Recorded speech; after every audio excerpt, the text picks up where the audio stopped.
The last thing my wife ever said to me was, "Please don't go inside yet." I thought she meant she wanted a moment. Just the two of us standing on the porch breathing the night air before the kids came running. I'd been gone 11 months. 11 months of sand, silence, and missions I'll never be allowed to talk about.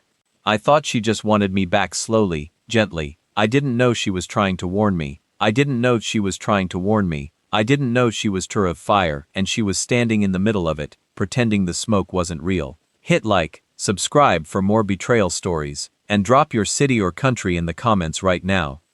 My name is Adrian Mercer. I was 36 years old, a decorated Navy SEAL with 3 tours behind me, and a Purple Heart I kept in a shoebox under the bed. I wasn't the kind of man who talked about what he'd seen. I wasn't the kind of man who cried in airports or posted homecoming videos online. I just came home, put my bag down, and tried to be a husband and a father again, like flipping a switch. That October night when my truck pulled into the driveway of our house in Clarksville, Tennessee, I sat for a second before getting out. I just looked at the light in the window, warm yellow. The way home is supposed to look. My twin boys, Mason and Evan, 7 years old, had made a banner. Red crayon letters on a paper grocery bag, taped above the door. "Welcome home, Daddy." Evan had spelled welcome wrong. I still remember exactly how he spelled it. I walked inside and everything felt right.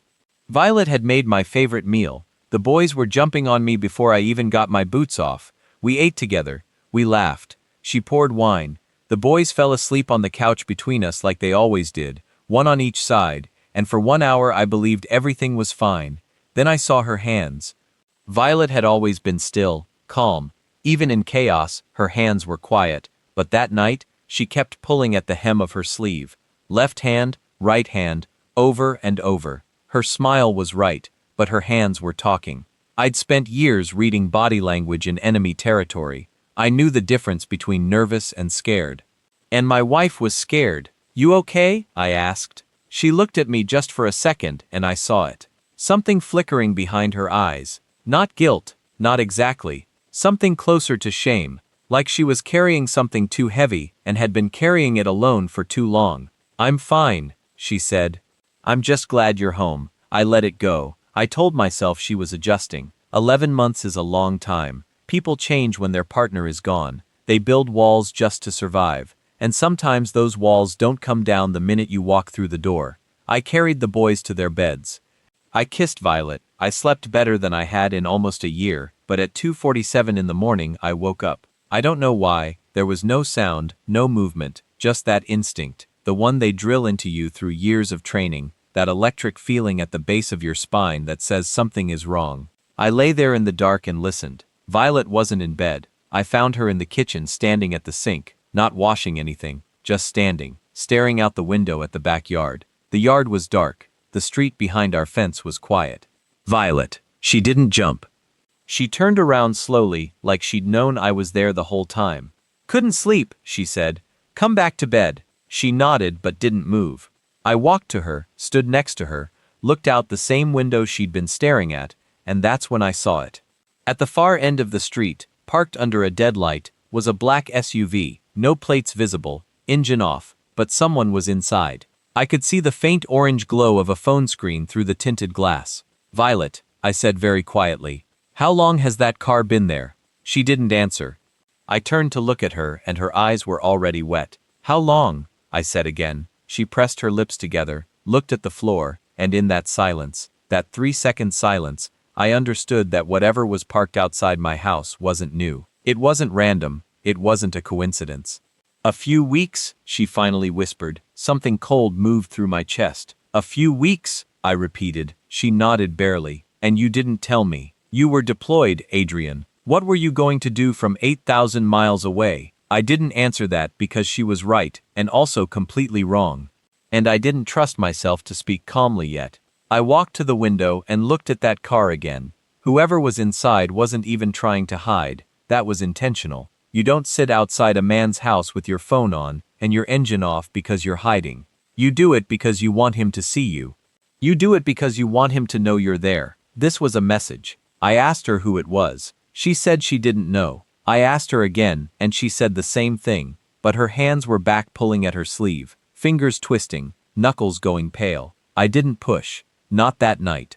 I went back to the bedroom, reached under the mattress where I kept my service weapon, and sat on the edge of the bed with it resting across my knees. I didn't sleep again.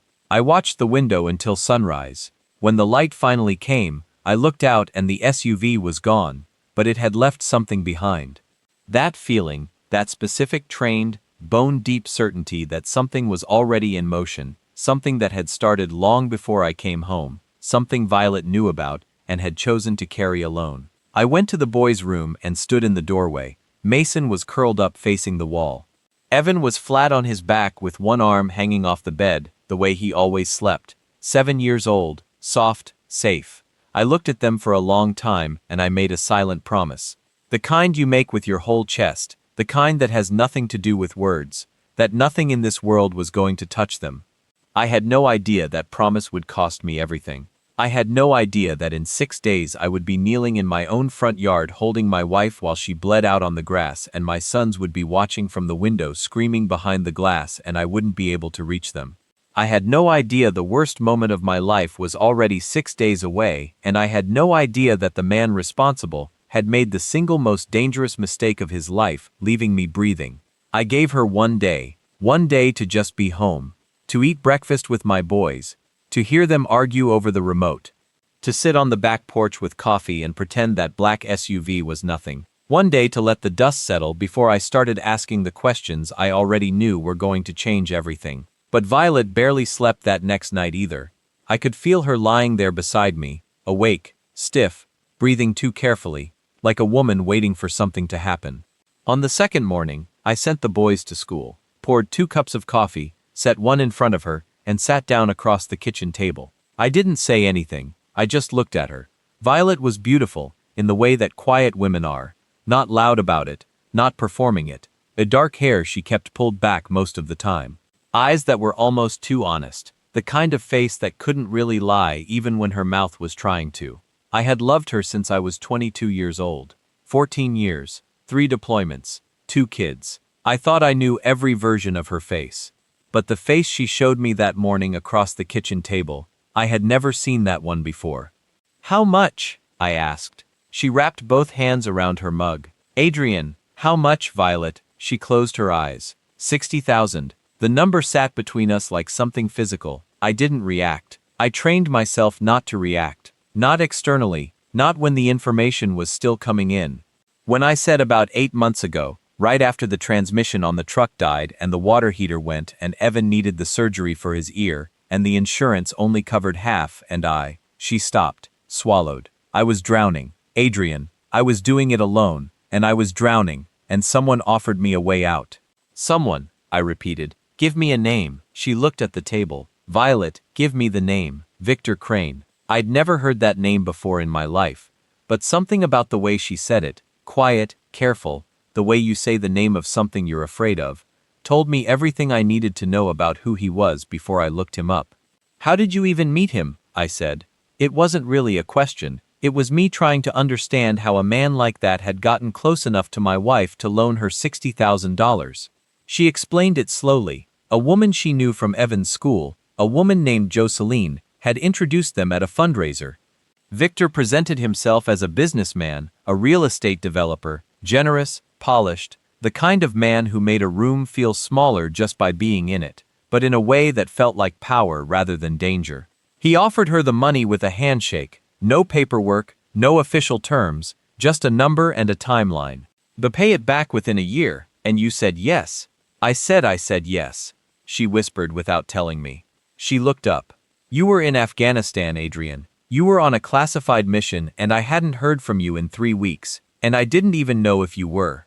Her voice cracked. She pressed her fingers to her mouth for a second. "I didn't know if you were coming back. I had 2 kids and a broken house, and I was scared. I sat with that.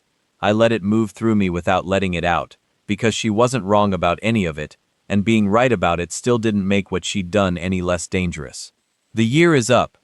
I said it was up 2 months ago and the 60 you paid any of it back.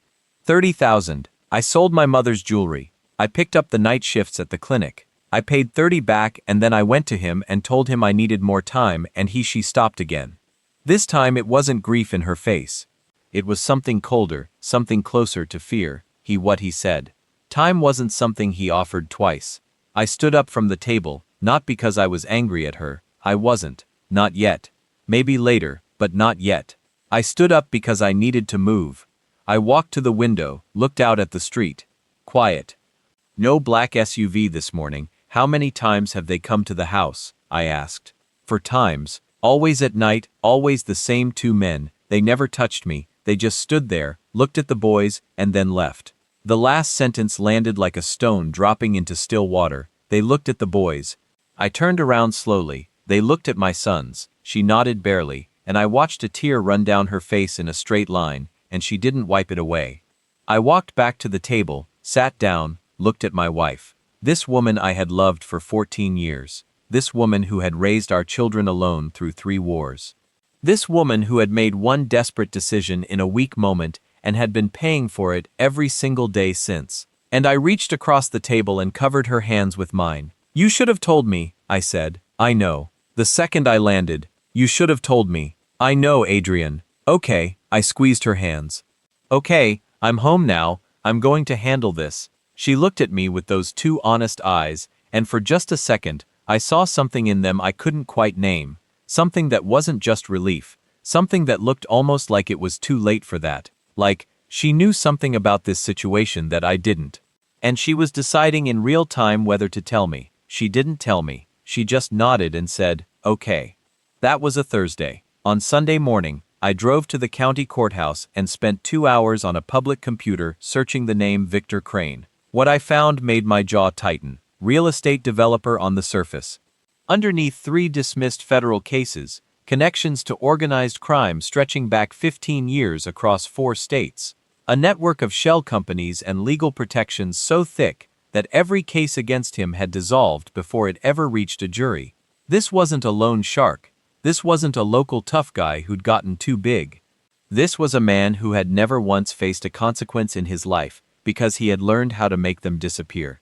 I drove home. I pulled into the driveway, and sitting in front of my house in broad daylight this time, not hiding at the end of the street, was the black SUV, engine running. I sat in my truck and looked at it, and it looked back at me. Then slowly, like it had made its point, it pulled away. 3 days later, they didn't just send a car, they sent Victor himself. He drove a white Mercedes. That's the thing I remember first. Not his face, not his men, not the sound of the doors opening. The white Mercedes pulling up to my curb at 11 in the morning on a Tuesday. Clean, quiet, obscene in the way expensive things are when they show up somewhere they don't belong. Mason and Evan were in the backyard. I could hear them through the screen door arguing about something the way 7-year-olds argue about everything. Loud and passionate and completely meaningless. Violet was in the kitchen. I was on the porch with my second cup of coffee, watching the street the way I'd been watching it every morning since I got home. I saw the Mercedes before it stopped. I set my coffee down. 3 men got out. 2 from the back, big blank-faced, the kind of men who are paid to be furniture until they're needed. And then from the passenger side, Victor Crane. He was not what I expected. I don't know what I expected. Someone loud, maybe. Someone obvious. Someone who looked like what he was. But Victor Crane was 60, maybe 62, silver-haired, dressed in a charcoal suit that probably cost more than my truck. He walked the way powerful men walk, like the ground was already his, and he was just checking on it. He had a face that might have been kind once, a long time ago, before whatever had eaten through him from the inside had finished the job. He stopped at the bottom of my porch steps, looked up at me, smiled. Mr. Mercer, he said, I think it's time we spoke in person. I didn't move, didn't speak. I just looked at him, the way I'd learned to look at dangerous things. Steady, measuring, giving away nothing.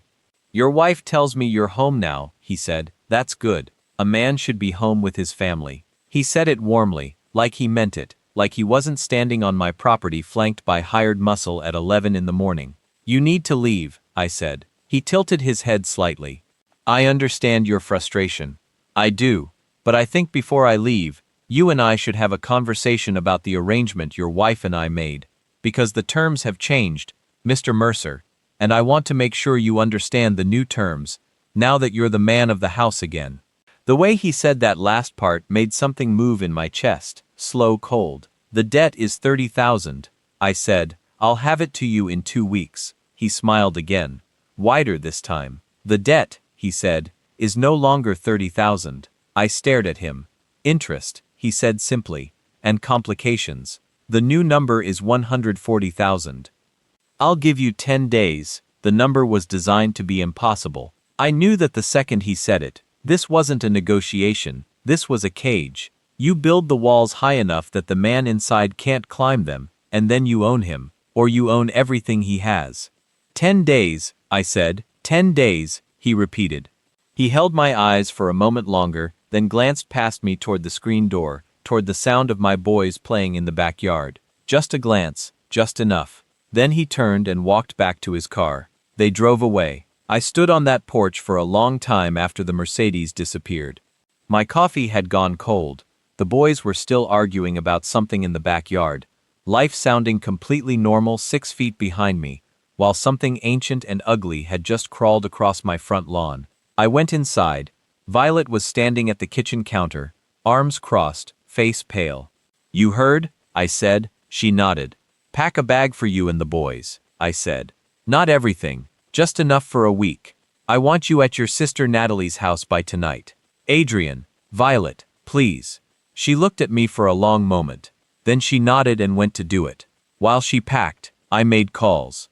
Quietly, methodically, I reached out to a buddy from my unit, a man named Logan, who'd been my spotter for 2 years and who I trusted more than almost any person alive. I told him what was happening in broad strokes. He asked one question, "What do you need?" And I told him I didn't know yet, but to stay close to his phone. Then I spent the afternoon making my own plan. I was not going to pay the money. Not because I couldn't figure out how to get it, but because men like Victor Crane don't stop at 140,000. You pay it and the number changes again. You pay it again and he owns something else. This wasn't about debt.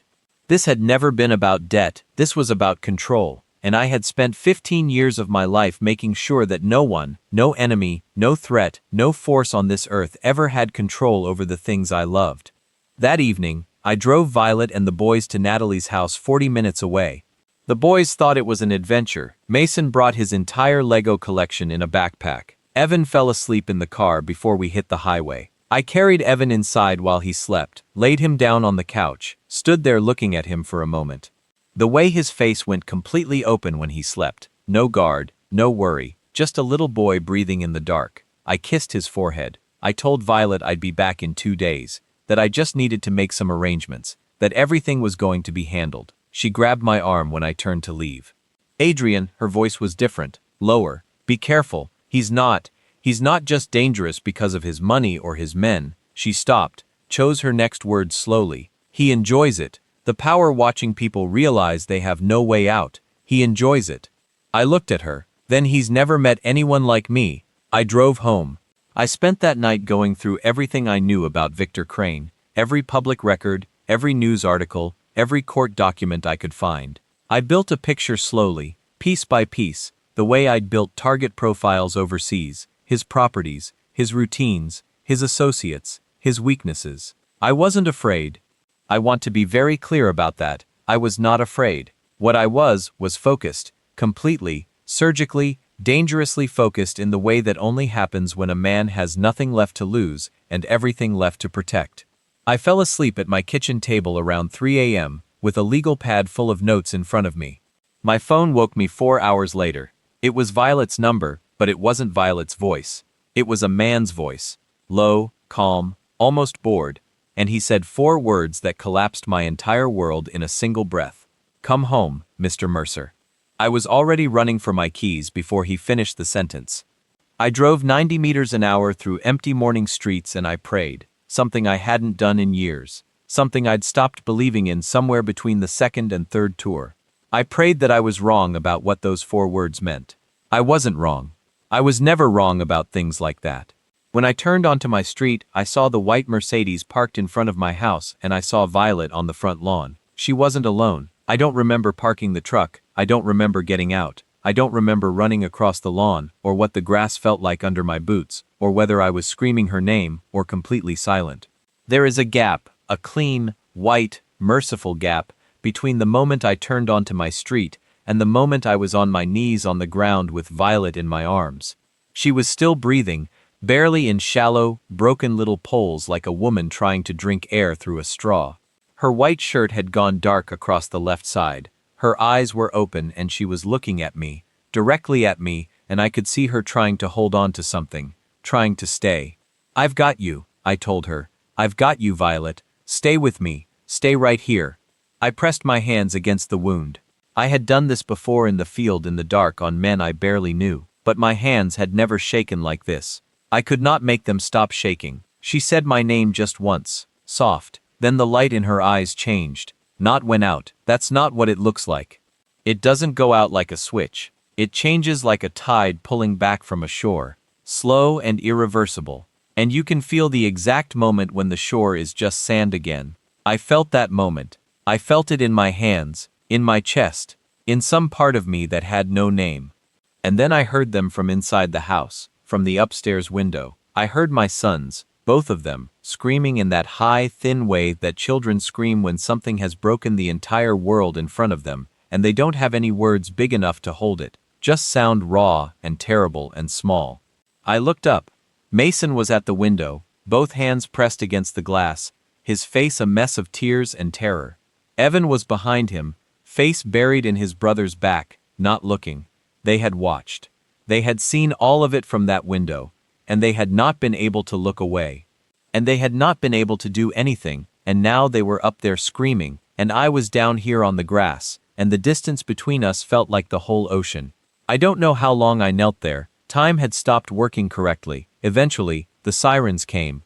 The hospital was noise and lights and a doctor talking at me while I stared at the floor. A nurse tried to take my hands to clean them. I realized later they were still covered in Violet's blood and I hadn't noticed. I let her clean them. I sat in a plastic chair in a hallway that smelled like antiseptic and floor wax. And I answered questions from 2 police detectives, a man named Crawford, older, tired-looking, and a younger woman named Reyes, who kept her voice very careful and leveled the way they train you to do when you're delivering information to someone in shock. They told me things I already knew. Black SUV, 2 men, Victor Crane's car present, but Victor himself, clean, no weapon in his hand. His lawyers would say he wasn't there, that his car had been taken without his knowledge, that his men had acted without his instruction. I listened. I nodded. Then I asked them directly, "Are you going to charge Victor Crane?" Crawford and Reyes exchanged a look, just a half-second look, but I'd spent 15 years reading micro-expressions in hostile territory, and I caught everything in it. "We're pursuing all avenues," Crawford said carefully.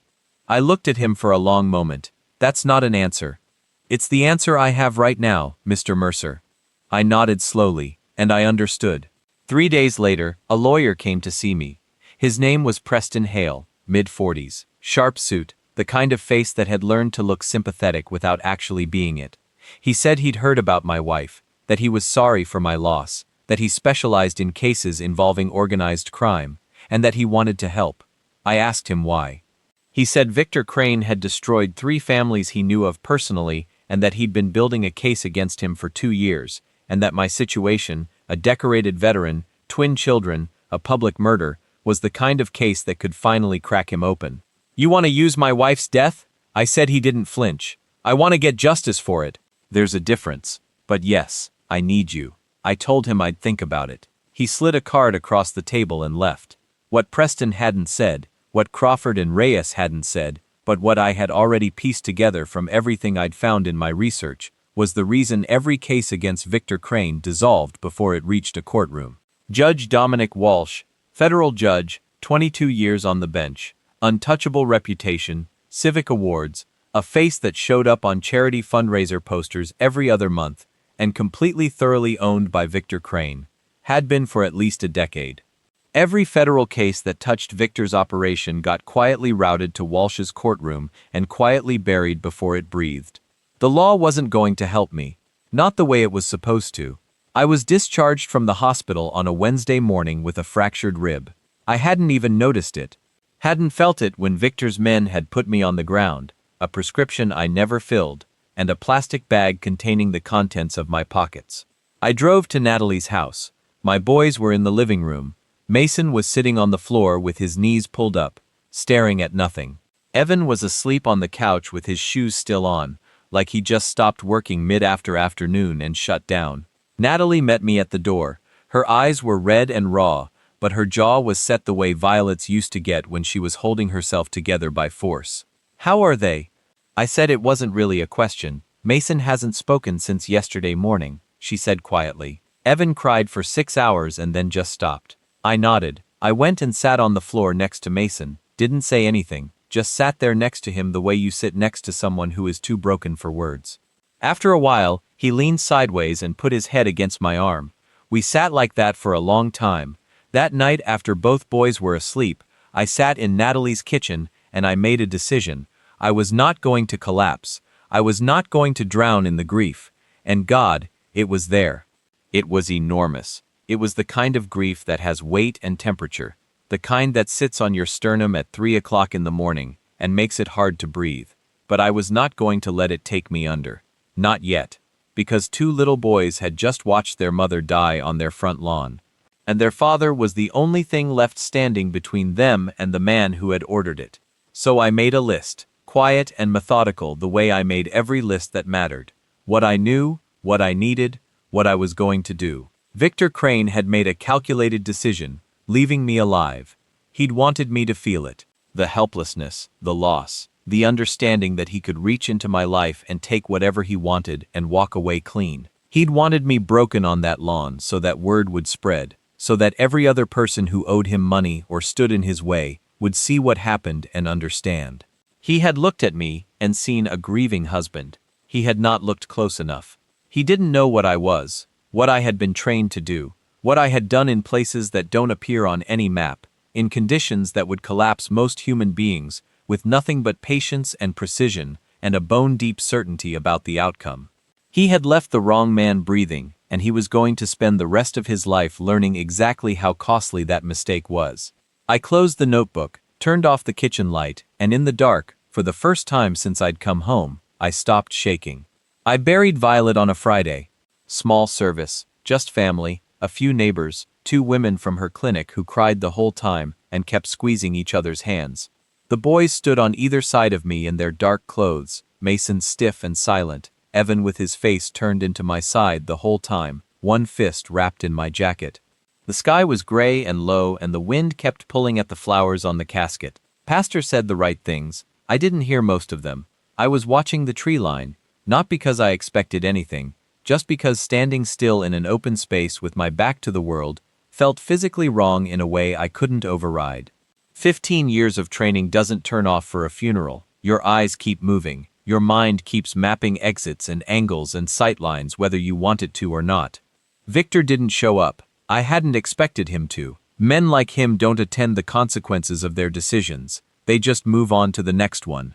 After the service, I shook hands with people I barely knew and accepted casseroles I would never eat and nodded through condolences that all started to sound the same after the third one. And when the last car pulled away and it was just me and my boys standing in Natalie's driveway in the thin afternoon light, Mason looked up at me and said the first full sentence he'd spoken in 4 days. "Are you going to make him pay, Dad?" 7 years old, standing there in a clip-on tie, eyes completely dry because he had moved past crying into something harder and quieter, looking at me the way men look at each other when they need a straight answer. "Yes," I said. He held my eyes for a moment, then he nodded once, a small serious nod, and went inside.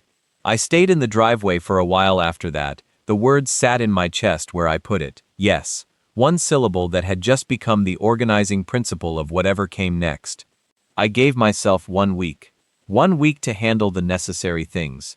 The death certificate, the bank accounts, the boys' school, the paperwork that death generates and stacks, the quiet administrative horror of dismantling a life from the outside in. I handled all of it the way I handled everything in the field, one task at a time. No looking at the whole picture, just the next item on the list. At the end of that week, I sat down with Natalie at her kitchen table after the boys were in bed. "I need them to stay with you," I said. "For a while, maybe a few weeks, maybe longer. I need to know they're here and they're safe, and I need to not be worried about them while I work." Natalie looked at me carefully. "Work?" she repeated. "Yes, Adrian." She folded her hands on the table. I know what you are. I know what you've done for the last 15 years. And I know that look on your face right now." She paused. "I'm not going to ask you what you're planning because I don't think I want the answer. But I need you to promise me one thing." "What?" "Come back to them," she said quietly. "Whatever you do, come back, because they already lost their mother. Losing you two would finish them." I looked at her for a long moment. Natalie had always been the steadier of the two sisters, quieter, more grounded, the kind of woman who kept functioning when the world fell apart because someone had to. Violet had always said that about her. "Natalie is the one you want in a crisis." She was right. "I'll come back," I said. She nodded, stood up, squeezed my shoulder once as she passed me, and that was that. The next morning, I drove back to the house in Clarksville. I hadn't been back since the ambulance. The lawn had been cleaned. Natalie had arranged it quietly without telling me, but I could still see the slight discoloration in the grass near the front walkway. I stood on the porch for a moment with my keys in my hand, and then I went inside, and I didn't stop moving until I'd done what I came to do. I went to my basement.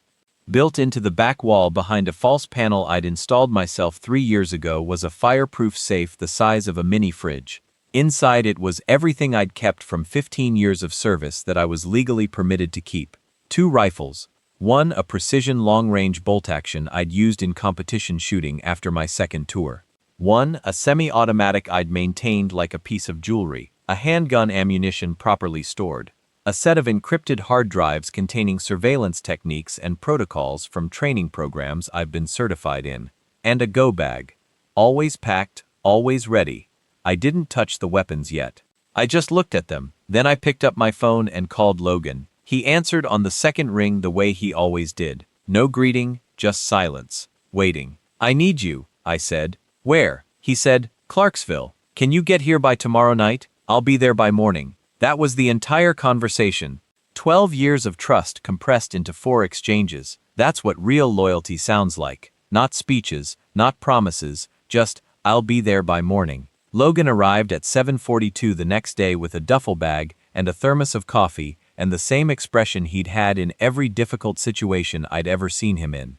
Calm, focused, slightly amused, like the universe was a problem he found genuinely interesting. We sat at my kitchen table, and I laid out everything I had. Victor Crane's property holdings, his known associates, his weekly patterns as best I could reconstruct them from public information.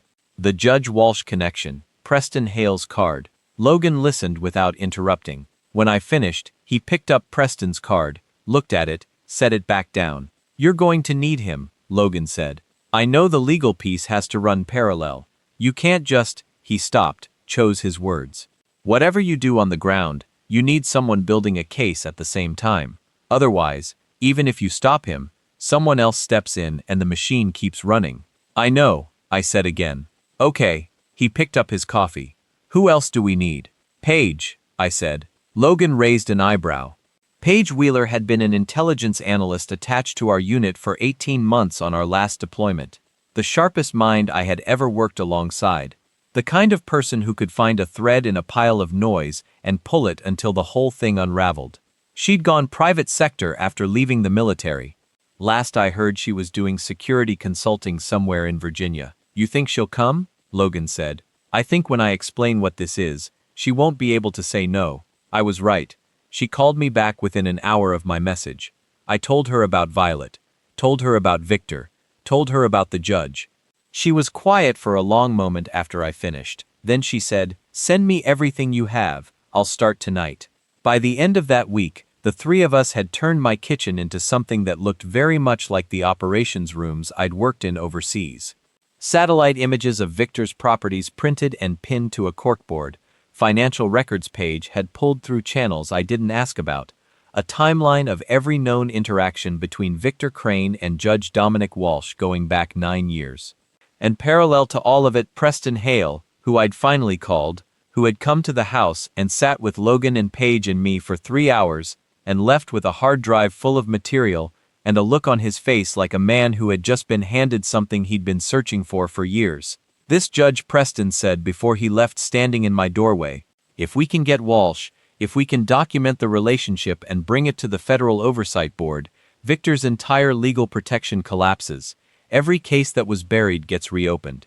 Every charge that was dropped gets re-examined. How long? I said. Weeks.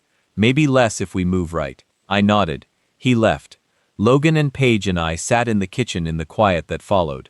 Outside, it was getting dark. Somewhere across town, my boys were at Natalie's house, probably eating dinner, probably watching something on TV, probably doing the small ordinary things that children do, even in the middle of catastrophe, because their nervous systems are still learning how to hold that much weight. I thought about Mason's face at the funeral, that small serious nod. Are you going to make him pay, Dad? Yes. I looked at the corkboard on my kitchen wall, all those threads and lines and names and connections. Then Logan said quietly, Adrian. I looked at him. We're going to need to go through Violet's things, phone, email, anything she kept. If she had contact with Crane over 8 months, there may be information in there we can use. I nodded. I know you want me to do it. I thought about it for just a moment. No, I said I'll do it. I went to the bedroom that night and I opened Violet's bedside drawer and I took out the small blue notebook she used for passwords and her second phone, the one I hadn't even known existed until I found it in the drawer beneath her winter sweaters. I sat on the edge of our bed with it in my hands for a long time. I told myself whatever was in it was just information, evidence, material, nothing more. I told myself I was ready for whatever I found. I was wrong about that. I was more wrong about that than I have ever been about anything in my life. The phone was password protected, a 4-digit code. I sat there on the edge of our bed for 10 minutes just holding it, turning it over in my hands, trying combinations. Her birthday, the boy's birthday, our anniversary. Nothing worked. Then I tried the date we met. It opened. I don't know why that hurt as much as it did. Something about the fact that she'd locked a secret behind the date we met. Like she'd hidden something ugly inside something that was supposed to be ours. Like she'd used the best day to protect the worst one. I set that feeling aside and started going through it. The text came first. Long threads, dozens of them between Violet and a contact saved simply as V. No last name, no photo, just the letter. I scrolled up to find the beginning and started reading from the oldest message forward. The way you read a story you already know ends badly, but can't stop yourself from finishing. For the first 20 minutes I found what I expected. The loan, the terms, the payment updates. Violet being professional, careful, keeping her distance even through text, reporting how much she'd paid back, asking for extensions. V responding in short, controlled sentences. The way a man responds when he knows the power balance is entirely in his favor and he doesn't need to perform anything. And then I hit a thread from about 5 months ago, and everything changed. The tone changed. Not dramatically, not in a way that would have been obvious to someone who wasn't reading every word carefully. But I was reading every word carefully. I had spent 15 years reading communications for hidden meaning, for the thing underneath the thing, for the signal inside the noise, and the signal was there. She had gone to meet him in person, not at his office, at a restaurant. She said it was to negotiate the terms in person, to appeal to him face to face. And he had agreed. And after that dinner, the texts became slightly warmer. Not intimate, not yet, just warmer. Like two people who had been transactional with each other and had then sat across a table and become, against the logic of their situation, human to each other. I kept reading. By the time I got to the messages from 3 months ago, my hands had gone completely still. It wasn't an affair. I want to be precise about that, because precision matters and I owe it to her memory to be exact. It was not a full affair, but it was something a dinner that went too long. A walk after a conversation that had crossed from negotiation into something more personal than it should have ever been. One message from her sent at 11:47 on a Wednesday night that said simply, I don't know what tonight was, but it can't happen again. His response, it already happened. That's enough. Her response, after 40 minutes of silence, please, I have a husband, I have children, please, just let this be the end of it. His response, I'll let you go when the debt is cleared. Until then, you belong to the arrangement, all of it. I put the phone face down on the bed. I sat there in the dark and I breathed in through the nose, out through the mouth. The way they teach you when your body is reacting faster than your mind can manage. For counts in, hold for counts out. Again, my wife had not had an affair. My wife had been maneuvered slowly, deliberately, by a man who had done this before, who knew exactly how to take a vulnerable woman in a desperate situation and use her fear and her loneliness and her isolation to pull her incrementally across a line she never intended to cross. He had engineered it, the loan with no paperwork, the growing debt, the in-person meetings, the gradual softening of professional distance. It was a system. I could see the architecture of it now, reading backward. He had done this before, many times before. This was not opportunism. This was method. That should have made me feel better. It didn't, because underneath the understanding, underneath the clear-eyed recognition of what Victor had done and how he had done it, there was something else. Something smaller and more personal and much harder to name. The knowledge that in those weeks when I was overseas and silent and unreachable, Violet had been lonely enough and scared enough and human enough to let a wall come down that should have stayed up. That she had chosen, even if the choice was compromised, even if the pressure was unbearable, to not tell me.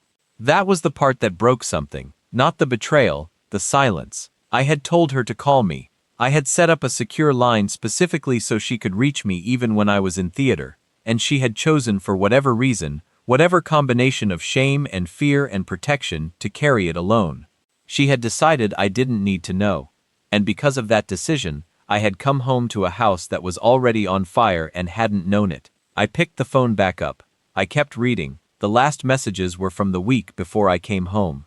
Victor pressing her about the debt, her responses becoming shorter, more frightened. Him reminding her subtly, carefully, in language that could never be used in court, that he had expectations and that she was not meeting them. Her final message to him sent 4 days before I landed. "Please, he's coming home.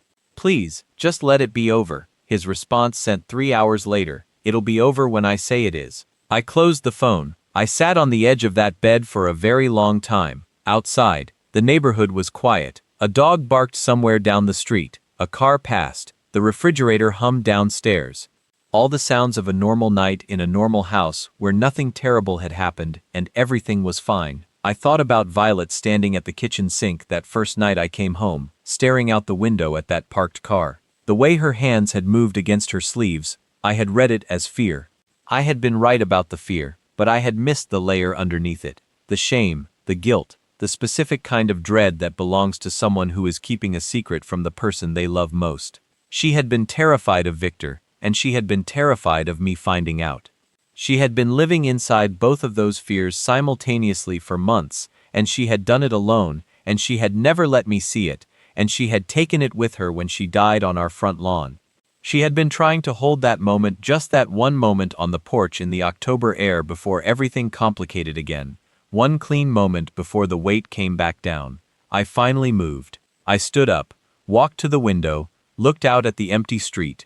Then I went downstairs and I put the phone in a sealed evidence bag, the way Preston had instructed me to do with anything I found.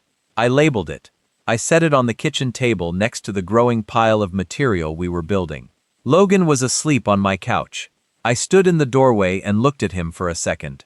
I didn't wake him. I went back upstairs and I laid down on my side of the bed, just my side, not the middle. I couldn't bring myself to take up more space than I was supposed to. And I stared at the ceiling, and I did something I hadn't done since the hospital, since the lawn. I cried, not loud, not dramatic, just quiet and steady. The way water moves through a crack in a wall. Slow, inevitable, unstoppable once it starts.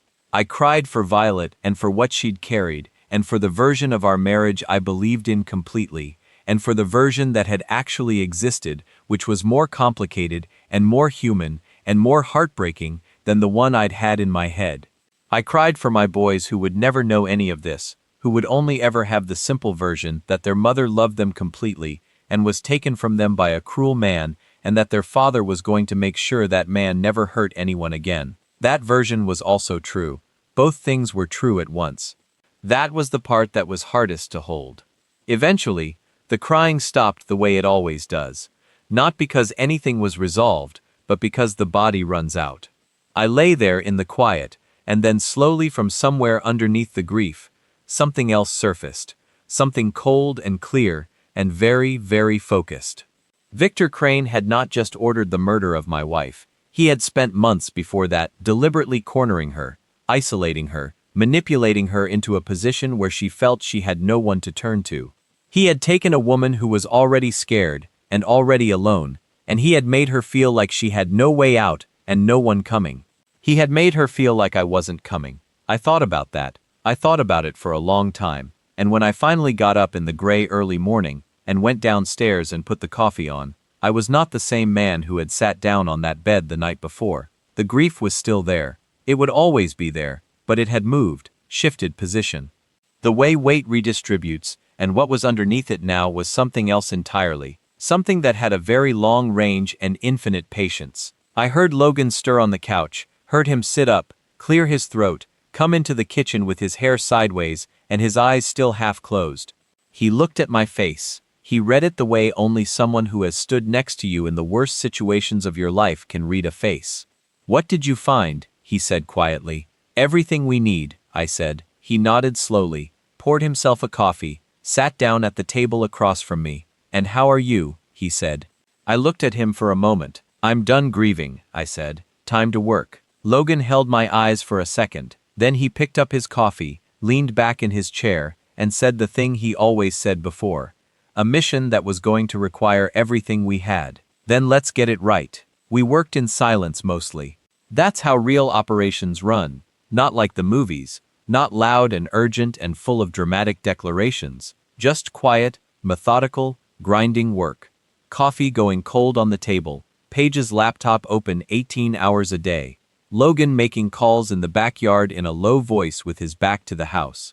Me moving between the corkboard and the kitchen table and the basement where I'd started maintaining the rifles again. Not because I decided anything yet, but because maintaining them was the one thing that made my hands feel steady. Paige found the thread on Judge Walsh first. She pulled it from a buried financial record, a shell company 3 layers deep that had been making quarterly payments to a property management firm that didn't manage any properties. The firm's registered agent was Walsh's brother-in-law. The payments had been running for 11 years. She printed it and put it on the table without saying anything. I looked at it for a long time. "Preston needs this today," I said. She was already dialing. Preston came that evening and sat with the documents for 40 minutes without speaking. When he finally looked up, his eyes were different, brighter, sharper. The look of a man who has just found the piece that makes the whole puzzle visible. "This breaks it open," he said. "If I can get this in front of the Federal Oversight Board before Walsh gets wind that we have it, before Victor knows we're this close, we can move to have Walsh removed and every case he buried flagged for review." "How fast?" Logan said. "Days, maybe 72 hours if I push." "Push?" I said. He left with everything we had copied onto 2 drives. Meanwhile, I had been building something else in parallel. Victor's pattern, his weekly movements reconstructed from security camera footage Paige had pulled from public-facing feeds near his known properties cross-referenced with the timestamps on his associate's social media. The small stupid vanity posts that careful men make through careless employees. Every Wednesday evening, same location, a private dinner at a restaurant he effectively owned through a holding company, a place called Meridian in downtown Nashville. He arrived between 7 and 7:15. He left between 9:30 and 10 o'clock. Always 2 cars, always the same 4 men and always. This was the detail that mattered. A 15-second window between when the first car pulled around to the front and when Victor stepped out the side door onto a service alley that had no cameras. 15 seconds. I had worked with less. I wasn't going to use it. Not yet. Not while Preston was still moving and the legal case was still breathing. Because Logan had been right from the beginning. Stopping Victor personally meant nothing if the machine kept running. The judge, the lawyers, the network, the money. All of it had to come down together or it would just rebuild around whoever stepped into Victor's place. But I mapped it anyway, measured the angles, identified the position, ran the math in my head the way I'd run it 100 times in 100 different places. Wind, distance, elevation, variables. The way a carpenter measures twice before cutting. Not because he's going to cut right now, just because a carpenter always knows his measurements. Logan watched me do it one afternoon from across the room and didn't say a word. That night, I drove to Natalie's house. The boys were in the backyard throwing a football badly and arguing about the rules with total passionate conviction and absolutely no understanding of the actual rules. Normal. Painfully, Beautifully normal. I stood at the back door and watched them for a while before they saw me. When Evan spotted me, he dropped the ball and ran and hit me at full speed, the way small boys do. No warning, no slowing down, just complete trust that you'll catch them. I caught him, held him up. Mason walked over more slowly, stood in front of me, looked up. "You making progress?" he said, 7 years old, asking me like a partner, like someone who understood that there was work being done, and wanted a status report. "Yes," I said. He nodded, picked the football up off the grass. "Okay," he said, and went back to playing. I stayed for dinner. I helped with homework. I put them to bed and sat on the edge of Mason's mattress in the dark for a while, after he fell asleep. I drove back to Clarksville at midnight. My phone buzzed as I pulled into the driveway. "Preston Walsh has been flagged. Federal oversight moving tomorrow morning. Victor won't know until it's done." I sat in the dark truck and read it twice. Then another message came through, this one from Natalie. "Adrian, call me now. Something happened." I called Natalie before I even got out of the truck. She picked up on the first ring.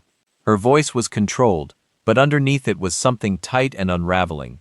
The way a person sounds when they've been holding themselves together for the last hour, waiting for a call, and are now right at the edge of what holding together looks like. "He came here, Adrian." Everything in me went still. "Victor," I said. "Not him. One of his men. The big one. The one who was there that day." She stopped, drew a breath. "He came to the front door. I didn't open it. I looked through the window, and I recognized him, and I took the boys to the back bedroom, and I locked the door, and I called you." "Did he knock?" "He rang the bell twice. Then he just stood there for about 4 minutes. Just stood on the porch another breath. Then he left an envelope in the mailbox and drove away." "Did you open it?" "Yes." "What was in it?" Silence for just a second. Then a photograph of the boys at their school from today. Mason coming out the front doors. Evan on the playground at recess. Her voice finally cracked on the last word. Just slightly, just for a second, and then she pulled it back. "Adrian, they were being watched today at school. Someone was there with a camera, and the boys didn't know, and I didn't know." "And Natalie," I kept my voice level calm, the way you keep your voice when the person on the other end needs an anchor. "Listen to me. Lock every door and window right now. Don't open anything for anyone. I'm 40 minutes away. I'll be there in 25. I drove with both hands tied on the wheel and my mind running calculations the whole way. This was not a warning about money. Victor didn't need money from me. He had more money than I could ever represent as a threat or a payment. This was something else. This was Victor telling me he knew I was moving. That someone, somewhere in the chain between me and Preston and Paige and Logan, had generated a signal he'd picked up, and his response to that signal was to walk up to the house where my children slept and leave their photographs in a mailbox. He was telling me he could reach them whenever he decided to. He was telling me to stop. I pulled into Natalie Street and did one slow pass before parking, checking cars, checking positions, checking sightlines out of pure reflex. Everything looked quiet. I parked 2 houses down, walked to the front door, knocked twice, then once, then twice, the way I told Natalie to expect. She opened it immediately. Her face was pale, but her jaw was set. She stepped back and let me in, and I went straight to the back bedroom. The boys were sitting on the bed together. Mason had his arm around Evan's shoulders. Evan was holding a stuffed bear he hadn't carried around in at least a year. He'd gone and found it somewhere in the room and was holding it against his chest without any self-consciousness about it. Because some moments reach back past whatever age you think you are and pull out the younger version. I sat on the edge of the bed in front of them. "You guys okay?" Evan nodded into the bear. Mason looked at me steadily. Aunt Natalie was scared. Mason said she tried to hide it, but I could tell she was being careful. I said, "That's smart." Mason was quiet for a moment. Then he reached under the pillow behind him and pulled out a folded piece of paper and held it out to me. I took it. I unfolded it. It was a drawing crayon. The way 7-year-olds draw. Simple, direct, no wasted lines. 2 figures in front of a house. 1 figure falling. 1 figure standing and watching. And to the side, smaller in the window of the house, 2 tiny figures with their hands against the glass. I looked at it for a long time. "I drew it after," Mason said quietly. "After that day, I kept drawing it and I couldn't stop. I folded it carefully and put it in my jacket pocket." Then Mason said, and his voice was so steady it hurt to hear. Dad, the man who hurt Mama. He came here today, didn't he? I looked at my son, 7 years old, sitting there with his arm around his little brother in a locked bedroom in the house of his aunt, holding himself together with a composure that no child should ever have to develop this early. Looking at me with eyes that already knew the answer and were asking anyway, because he needed to hear it from me directly. I didn't lie to him. One of his men came, I said. Yes, Mason absorbed that, not at once. Is he going to try to hurt us? Evan said quietly into the bear, not looking up, just asking. I put my hand on his knee. No, I said, he's not. How do you know? Evan said, because I'm not going to let that happen. That is the one thing in this world I am most certain of. Evan finally looked up. His eyes were wet, but his chin was steady. Promise, he said. On my life, I said. I meant it in the most literal way a man can mean something. I called Logan from the kitchen while Natalie sat with the boys. Victor knows we're moving, I said. How close did he get? Close enough.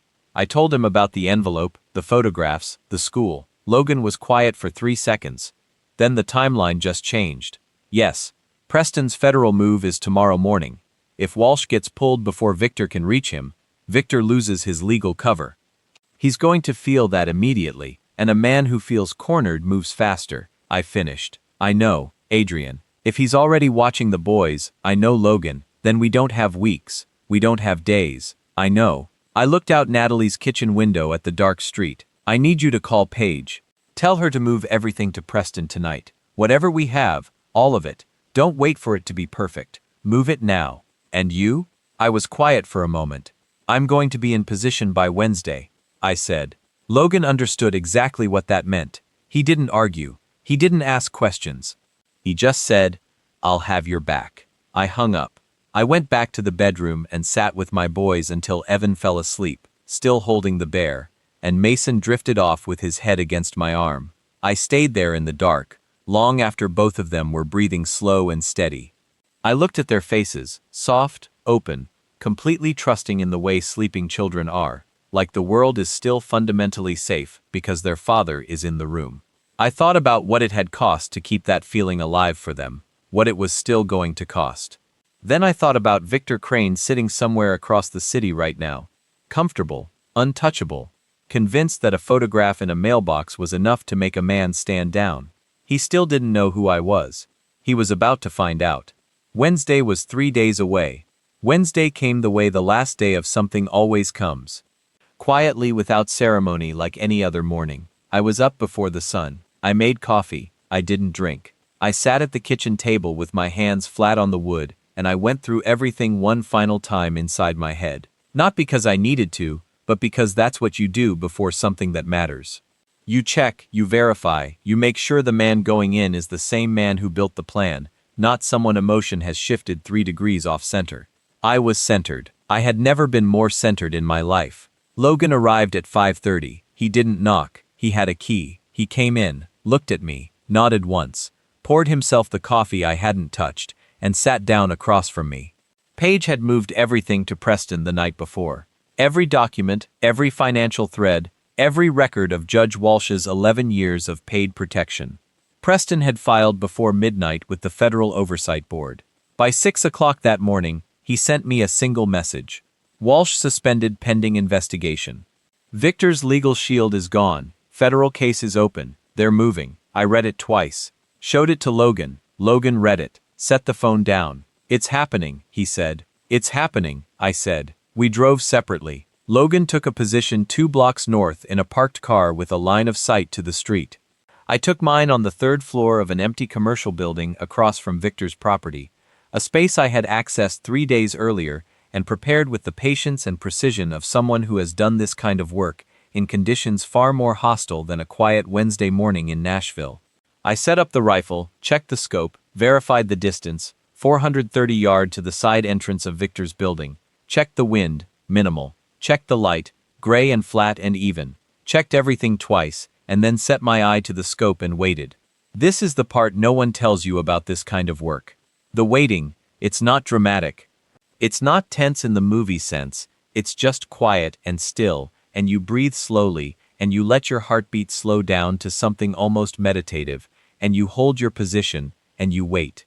I thought about Violet. Not the complicated version, not the phone, not the messages, not the weight of everything I discovered in that bedroom. I thought about the version that was also true. The woman who had stood in our kitchen at midnight making my favorite meal the night before I deployed for the third time. Laughing at something, I said, even though she was terrified, I wasn't coming back. The woman who had taught Mason to read and carried Evan on her hip for what felt like the entire third year of his life. The woman who had said, please don't go inside yet, because she wanted one more quiet moment before everything complicated. I thought about her long enough to say goodbye properly. Then I let her go and came back to the scope. At 7:41, Victor's building came alive. 2 black SUVs pulled to the front for men came out the main entrance and took positions. Standard pattern, exactly what I'd mapped across 3 weeks of surveillance. And then right on schedule, the side door opened and Victor Crane stepped into the service alley. He was on a phone moving quickly, more quickly than usual. Already he could feel something shifting, some signal in his network that things were not right this morning, that the protection he'd relied on for a decade had developed a crack. He just didn't know yet how total the collapse was. He took 3 steps into the alley, and then he stopped.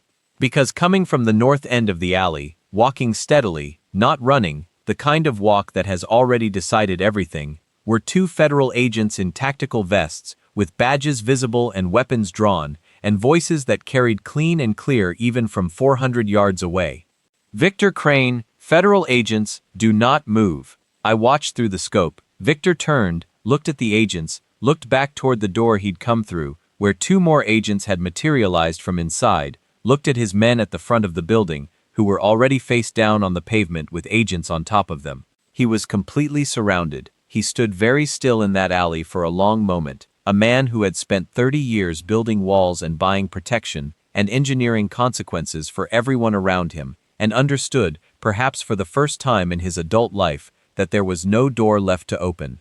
I watched him look around the alley one more time, slowly searching, and I wonder, I'll never know, but I wonder if in that last moment of freedom, he looked up.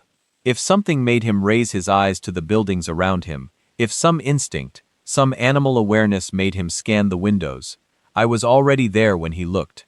I didn't take the shot. I want to be clear about that because this story is not about what I could have done, it's about what I chose to do, and what I chose was to watch Victor Crane put his hands behind his head and go to his knees on the pavement of that alley while federal agents moved in around him. What I chose was the version where my boys grow up knowing their father came home, where justice has a paper trail and a courtroom and a sentence that can never be appealed, because the evidence is too complete and the judge who protected him is already suspended and the entire machine has been dismantled from the inside out. I chose the version where I walk out of this building and drive to Natalie's house and pick up my sons and hold them without blood on my hands. I broke down the rifle, packed it, walked out. The federal case took 4 months. Preston worked it like a man possessed. Every document, every financial record, every thread Page had pulled became part of a case so thorough and so airtight that Victor's new lawyers, 3 of the most expensive defense attorneys in the country, could find nothing to grab onto. Judge Walsh cooperated with investigators in exchange for a reduced sentence, and his testimony alone was enough to reopen 6 previously buried cases against Victor's organization. Victor Crane was convicted on 14 counts: racketeering, extortion, conspiracy, and first-degree murder in the death of Violet Mercer of Clarksville, Tennessee. He was sentenced to life without parole. The day the verdict came in, I was sitting in the courtroom in the second row, Mason on my left, Evan on my right. When the foreman read the verdict, Evan reached over and took my hand without looking at me, just found it and held it, the way small children hold on to things they need. Mason sat perfectly still. Then, very quietly, he exhaled a long, slow breath, like he'd been holding it for months. Maybe he had been. I put my arm around him. I didn't say anything. There was nothing to say that the moment hadn't already said better. Afterward, we drove home to Clarksville. The house had been sitting quiet for months, but I'd had it cleaned, the lawn kept, the lights on timers so it never went completely dark. We pulled into the driveway and the boys got out and stood looking at it for a moment. This house they'd grown up in, this house where everything had changed, this house that was still theirs. Evan went in first, Mason followed. I sat in the truck for a minute, looking at the front lawn, the spot near the walkway where the grass still grew slightly different from the rest, slightly darker. I thought about ripping it all up, resodding, making it look exactly like everything around it. I hadn't done it yet. I wasn't sure why. Maybe because pretending it didn't happen wasn't the same as healing from it. Maybe because the difference in the grass was true, and truth, even painful truth, deserves to stay visible until you're genuinely ready to grow something new over it. I got out of the truck, went inside. Mason was already in the kitchen opening cabinets the way kids do when reorienting to a space, just checking, making sure everything was where it had been. Evan was in the living room, standing in front of the shelf where we kept photographs. He was looking at one of Violet, a candid shot from a backyard barbecue 2 summers ago, her laughing at something off camera, completely unposed, completely herself. He looked at it a long time, then he turned to me and said simply, "She would have been happy today, right?" I crossed the room, stood next to him, looked at the photograph with him. "Yeah, buddy," I said, "she would have been really happy today." He nodded, put the photograph back carefully, and went to find his brother. I stood there alone a moment. I looked at her face in that photograph, that laughing, unguarded, completely alive face, and let myself feel everything I'd been managing and organizing and weaponizing for the last 4 months. All of it. The love and the grief and the complication and the loss and the fierce, enduring, unbreakable love underneath all of it. I let it move through me. Then I went to find my boys.